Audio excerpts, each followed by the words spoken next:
爱奇艺独播，程磊、王楚然主演。疯批暴君 vs 祸国妖妃人设好带感。当暴君悄悄问兄弟：“你也是21世纪来的？”这场穿书奇遇便注定颠覆古装剧套路，并教帝王与调戏妖妃在权谋中飙戏，现代思维与古代困局碰撞出救赎火花。他们撕碎剧本，改写命运的样子，像极了每个在现实里强撑的我们。穿书不可怕，谁怂谁尴尬。这句网络热梗简直是为成合体统量身定制的 slogan。当别的古装剧还在玩穿越及开挂的老套路时，这部反套路神作已经带着剧本杀加狼人杀的烧脑设定，把观众拽进了一个笑点与泪点齐飞的奇幻世界。想象一下，当你正为穿成恶毒女配而崩溃时，那个要取你性命的暴君突然凑过来悄声问：“兄弟，你也是21世纪来的？”这波神展开，直接让古装剧赛道卷出了新高度。咱们先聊聊这对让全网舔屏的王炸 CP。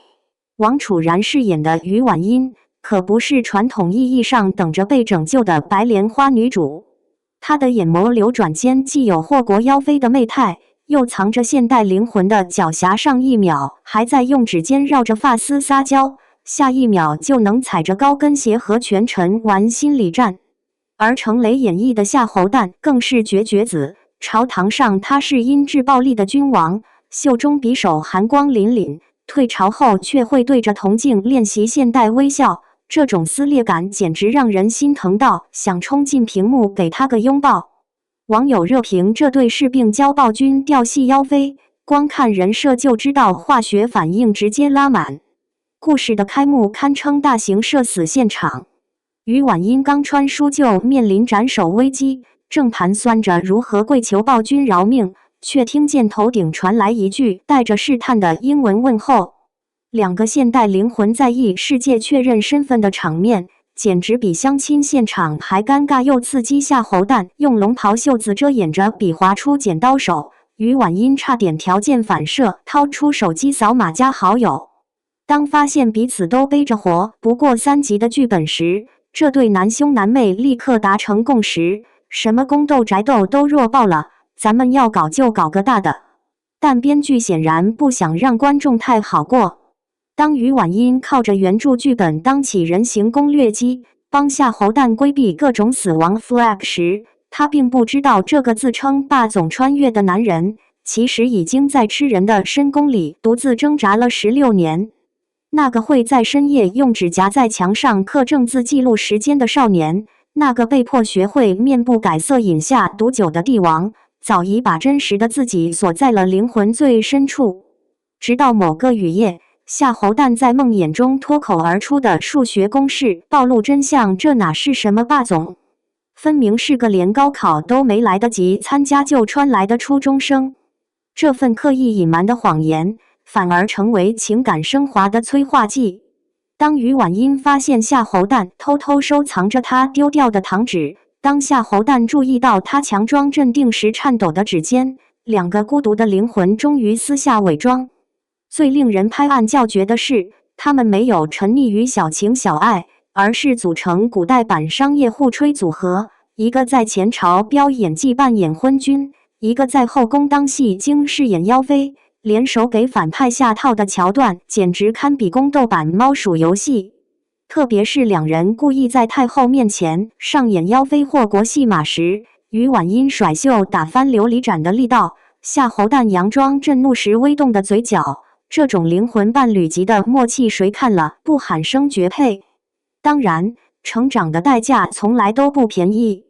当端王设局挑拨时，夏侯旦潜意识里的暴力险些失控。当于婉因为保全他饮下毒酒，这个男人16年来第一次哭得像个孩子。这些高光时刻让我们看清，真正的救赎不是开金手指逆转乾坤，而是有人愿意点亮灯火，陪你直面内心最深的恐惧。就像夏侯旦颤抖着剖白我好像真的变成暴君了时，于婉因握住他染血的手说，那我们就把剧本改成 HE 结局。这种双向奔赴的治愈力，比任何甜宠戏码都动人。如果说这部剧是道佳肴，那权谋线绝对是提味的硬菜。太后与端王的阴谋层层嵌套，像极了沉浸式剧本杀。但编剧显然深谙最好的反转永远来自人性的道理。当夏侯惇发现原著男主端王竟也是穿越者，当于婉音意识到故事线早已偏离原著，这种我预判了你的预判的套娃设定，让权谋斗争有了哲学层面的深度。更妙的是，解局关键始终落在人物的成长上。夏侯惇学会用现代思维重整朝纲，于婉音用管理学知识改革后宫，这种降维打击的爽感，可比单纯开金手指高级多了。不得不夸制作团队的审美在线。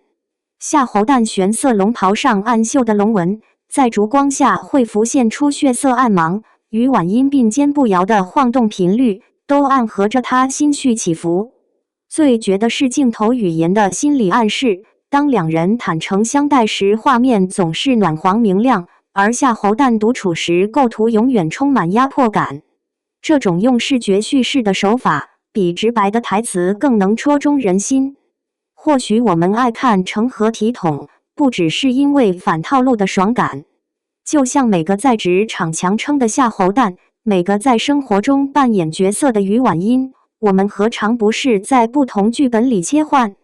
这部剧最戳人的，或许是它悄悄告诉我们，哪怕带着裂痕前行，也要相信世上存在能看懂你密码的人。